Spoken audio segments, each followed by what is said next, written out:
Good morning and welcome to Veterans Heartbeat on the Pulse of the Veteran, where we discuss issues of health, happiness, opportunity, and well-being of interest to the veteran community, their families, and the community who honors them. Good morning and welcome to another episode of Veterans Heartbeat, brought to you by River, the Rural Institute for Veterans Education and Research. My name is Jason Zencraft. My co-host Ed Lasofsky is here with me, and he is the Executive Director of River. We welcome you to a weekly wide-ranging discussion of issues, events, opportunities, and needs in our veteran community. Morning, Ed. How you doing? Morning, Jason. We'd also like to thank our sponsor, Farside Signs. They create amazing-looking vehicle graphics that will drive traffic to your business. They are located at 1526 South Avenue West in Missoula. Follow them on the web, Instagram, and Facebook, or just stop on by. So if anybody noticed in the news or just been driving around the Mullen Broadway area, there's 53 flags up there with American flags on with a green stripe. So if you don't know what those are for, didn't have a chance to read the signs, we're going to be talking about it today, and we got a lot of people joining us. So if you want to take it from here, Ed, and introduce everyone who's here in the studio. This morning in the studio we have Nick Knowles, Josh Colson, who are instrumental in building and designing the memorial. Good morning, guys. Morning. And we have our social worker. River was very fortunate to be able to afford to hire a full-time social worker. Kristen. Good morning. Also this morning we have Jeff Gill, whose son killed himself last year. So Jeff, good morning. I want you to know on the behalf of River and the whole staff at River, and I think the whole state mourns the loss of your son. And I know you had a story you wanted to tell, and so I want to give you that opportunity this morning. Well, I appreciate that, Ed. And there are a lot of people out there that need to hear this story. My son went over and served some time in Afghanistan. When he came back, he had some stories, and he wouldn't share those stories with me. And I kept asking him, hey, tell me, what's up? And every time I asked him, his reply to me was, Dad, you don't want to know. I do remember talking to him on the phone one time when we got disconnected because his camp had been raided and bombs were flying all around him. I do remember that. He wouldn't share his story with me on behalf of he didn't think I wanted to hear what actually went on over there.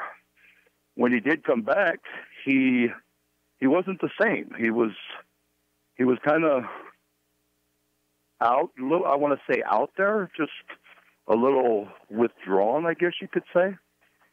And every day I kept asking him and calling him, how you doing, son? Are you doing all right? Yeah, Dad, I'm okay. Well, one day, about a year after he got back, I got a phone call it was about 11:30 at night. I got a phone call, and I answered the phone, and the doctor at the other end asked me if I was James's dad. I said, yeah. He says, well, I got some terrible news for you. Your son had put a gun to his head, and he's not going to make it. Well, at first, I thought it was kind of a joke, and I told the doctor, I said, hey, this is not funny. Whoever this is not a laughing matter. And what woke me up was when the doctor said, no, you're absolutely right, Mr. Gill. This is not a laughing matter. Your son is not going to make it through the night. And he didn't. He passed away February 6th of 2016 from a self-inflicted gunshot wound. I haven't been the same myself ever since I lost my son. There's a lot of veterans out there that are in the same situation as my son. And through your program, Ed, I hope that we can reach out to these young men, because I don't want any other families to go through the pain and the loss of a loved one like I did. Your program is a fantastic program, and I believe in everything that you guys do. I hope that you can reach out to more people and prevent this. It was a tragedy for all of our family, me, his mom, his brothers, his sisters. To this day, we all still, I'll call my daughter up and ask her how she's doing, and she'll be crying 2 years later, and I ask her what's wrong, and she says, I miss my brother. And it's an unfortunate circumstance that these boys don't get help. They need assistance, and there's really nobody to reach out to. So I just hope that you guys can do what you can do to prevent this from happening to other families. I need to ask you a few questions if I could. Sure. Now, your son was a member of the Montana Army National Guard, is that correct? That is correct, yes. So when they came back, what did the Guard do for him, if anything? To be 100% honest with you, Ed, I don't remember them really doing anything for him.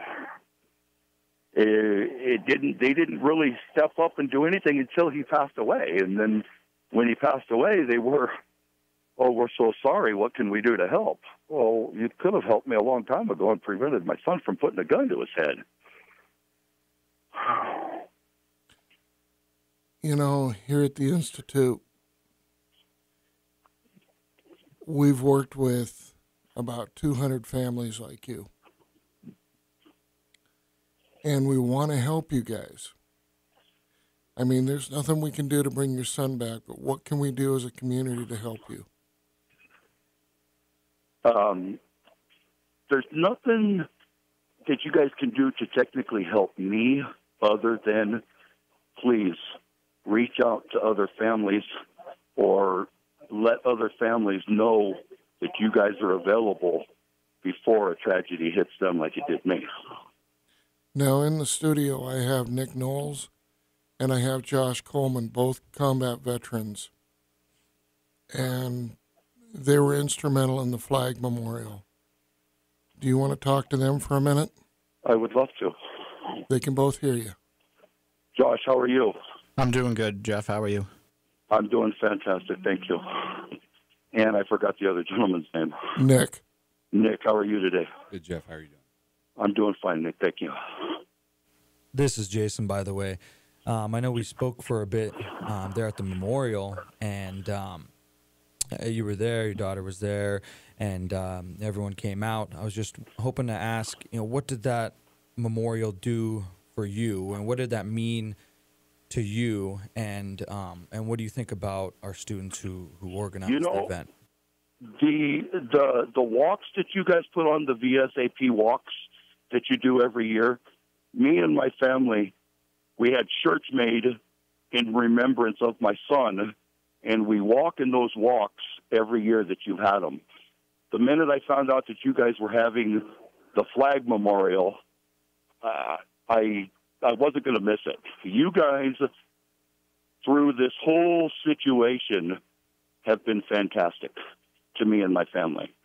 I am forever grateful and indebted to you guys, because if it wasn't for you and the River program reaching out and kind of comforting me, I guess you could say, like I said, I am forever grateful for you guys. I will attend every function on behalf of my son that you guys put on, because I want people to know that you guys are there. And I talk about you guys all the time. I tell people, just random people, about you guys, because the word needs to get around that you guys are out there. You guys are awesome individuals. If I could say something, Jeff, this is Josh, by the way. Hey, Josh. I just want to thank you and your family for being there, honestly, from the bottom of my heart. And I know this is kind of not something people usually want to hear on radio, but to see the tears was an honor to me. It did something for me. It disturbed me. And so many people need to be disturbed about this issue. They need to be uncomfortable about it. And I want to thank you for having the courage to make me uncomfortable about this situation. It made me uncomfortable in a way that it does not allow me to accept the easy answers. There's a lot of people who want to push out easy answers about this situation, about what this thing is and why it's happening. And I don't know the answers. I don't have the answers, but people want to push out these easy answers, and there's no easy answer. And I just want to thank you for being there, for having the courage to be there, for bringing your family there, for honoring us with your presence, because it was huge to us and the guys at the Institute. It was huge to have you there, to honor us, to be a part of this. And I think we always talk at the Institute that we're a tribe. You know, as veterans, we're a tribe. And when one of us decides to go that route, to make that decision, it hurts the tribe. And it comforts us when you're there. And I just want to thank you for being a part of it. And you are, in my eyes, you are welcome at the Institute any moment. You just come and you be a part of us. You're a part of our tribe. Please, at any time you feel like you just want to come on in and just BS with us, eat some lunch with us, come on in, because we want you there. You are not a speed bump in our program. You are not something that takes up time. You are our program, and I want you there. And I so much am so happy that you want to be a part of us, because we want you to be a part of us. And I thank you. It was an absolute honor, Well, and I greatly thank you for that, Josh. But I got to be honest with you. You guys are a huge inspiration to me. Okay, you guys reached out to me and my family immediately upon finding out the death of my son. The minute that you guys found out, Ed was there with anything that I needed. No questions asked. If I asked for something, Ed took care of it immediately. For example, the other night at the ceremony, the first thing Ed says to me, gives me a big hug, says, "Welcome, thank you for coming," hands me a pin and tells me, "Go pick a cross for your son and write something on that cross to your son." And that meant a lot to me. I mean, that meant the world to me that you guys did that. And then I had a special request afterwards. If I could have that cross and that flag that hangs on that cross, and there was not a hesitation whatsoever from any of you guys. Of course you can have that. Of course, not a problem. When it's over, we will definitely get that to you. And you guys have been nothing but helpful. And because of that, I am forever grateful to you guys. And I want to do whatever I can to make other families aware of your guys' gratefulness, or your guys' it's an honor to have you guys on my side. Nick, what do you have to say to Mr. Gill? Yeah, I guess I'll just kind of enlighten you guys on the backstory on all of this. Ed called me one Saturday night about 10:30. He had this crazy idea. Crazy old man, I believe is the words he said to me. And I said, "What do you got, Ed?" He said, "I want to do something. I want to do it big so that we can put this out there so that everyone knows what we're trying to say." He didn't want to go small. He wanted to make a statement, in the community. And nobody in this room knows this, but the fact that Ed asked me to do this meant a lot to me, because as a NCO in the military, one of my troops who I was very close to, she killed herself on May 24th of 2010 in Billings, Montana. I was stationed in Great Falls at the time. Incredibly beautiful girl. Great person, great troop. She rode around with me a lot. She wanted to do what I did, which was handle dogs in the military. And she met someone who maybe wasn't the best person for her to be involved with. And sometimes when you're on the outside looking in, you don't necessarily see what's standing beside you, but I kind of saw what was going on, and I was trying to help her without letting her know I was helping her, if you will.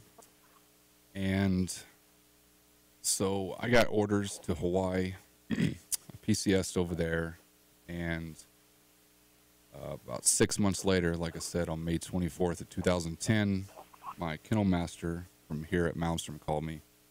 I'll never forget, I was standing in the back of the commissary, and I had a problem set up for one of the troops and the dogs, and my phone rang. He said, "Nick, are you sitting down?" Obviously, I knew that wasn't going to be a good thing.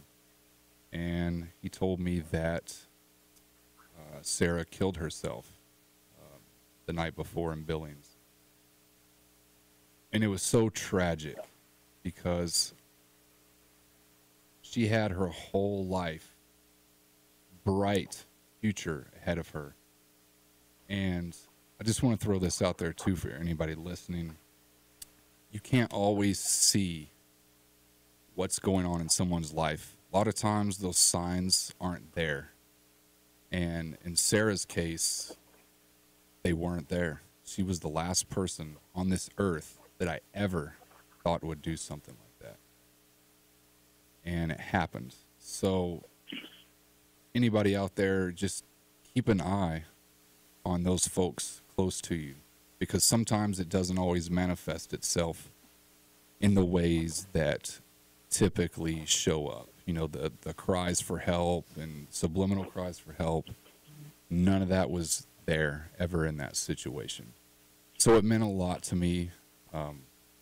Obviously, we wanted to make something that everyone could be proud of, but it hit a little bit closer to home for me. And being is she wasn't in 2016, she was in 2010, but I wasn't here for that. So I kind of got a little bit of resolution. Resolution. There, it's a good word. Closure. Closure. Yes, that's another great word.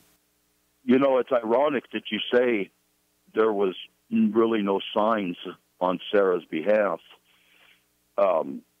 On the morning of February 6, 2016, I had talked to my son for a couple hours on the phone.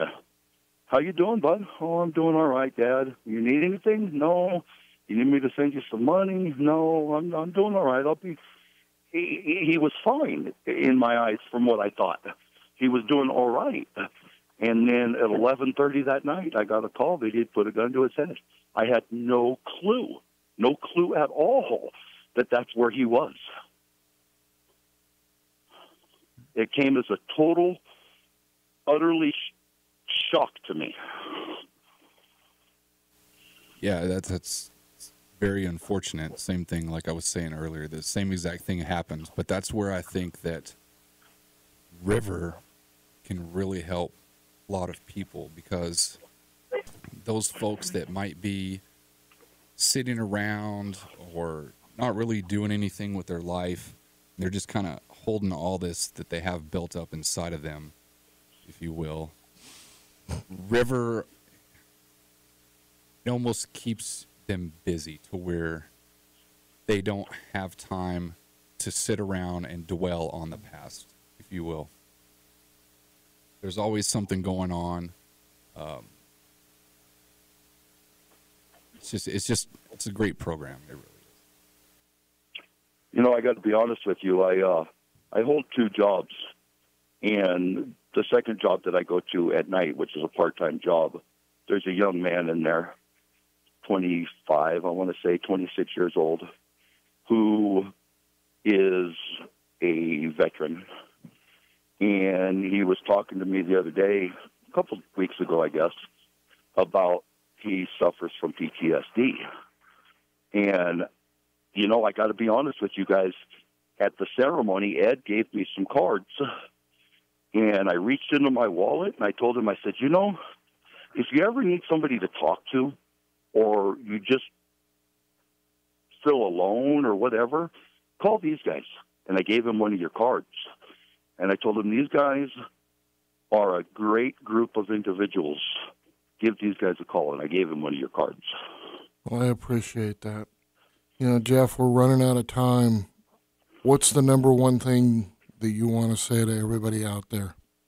The men at River are a phenomenal group of guys with a heart of gold. They need to be recognized. They need to be out there because they can help and they will help. Well, number one thing that I want to say to you is our hearts are really broken over your son. It hurt. And we need to do something, and we're trying, Jeff. So I appreciate your time this morning. Well, thank you very much for everything that you guys have done for me and my family. Like I said earlier, I am forever grateful to you guys. Thanks, Jeff. Thank you, Jeff. Appreciate it. You gentlemen have a good afternoon. I know it's been a real extreme, heavy topic on a Christmas for Veterans Heartbeat, and I know we've been beating the drum pretty loud on this. And one thing that we have noticed here at River is we've been working with a lot of National Guardsmen, and Montana has a serious problem with veteran suicide. So I give kudos to Jeff for reaching out to all the Guardsmen out there that was James's brothers in arms, telling them to get help. We've had a veteran who killed himself in a National Guard armory here in Montana. It's really important. We need prayers. We really need a lot of prayers, and we need help with this problem. We're losing doctors here at the CBOC. We're losing a lot of good people that are trying to help. The program at River, we're very gracious. We're grateful for Kristen to take the position because this is not something that most people want to take on. So, Kristen, what do you have to say about it? I want to say that Jeff and his family stepping up and being brave enough to tell their story is a big step for Montana. I think that the men at River teach me more than I teach them, and that I feel very honored and grateful to be there. And I want to be able to support them in any way that I can. I think it's important as a community that each individual out there that's listening ask someone else to listen and talk to them about suicide and about supporting our veterans in the best way that they know how, even if it's just going and saying hello to your neighbor or checking in on them. Well, it's been a heavy show today, real heavy. And to our listeners, I really appreciate it. And again, I really do appreciate the prayer train that is going on in this community for us. We need lots of prayer. So thank you very much for listening to Veterans Heartbeat. We'd not be able to bring it to you without all the support of the listeners. And thank you again to Farside Signs for sponsoring the show. If you do need a unique vehicle design, swing on by and check them out. Also, thank you to our main sponsor, River. River has an array of services such as veterans-focused education, a vestibular disorder clinic, and now non-pharmaceutical treatments for pain, anxiety, and depression. Check them out on Facebook or on the web at riverofchange.org. Lastly, we'd like to show our appreciation to all of our veterans. Thank you for serving our country and keeping it safe.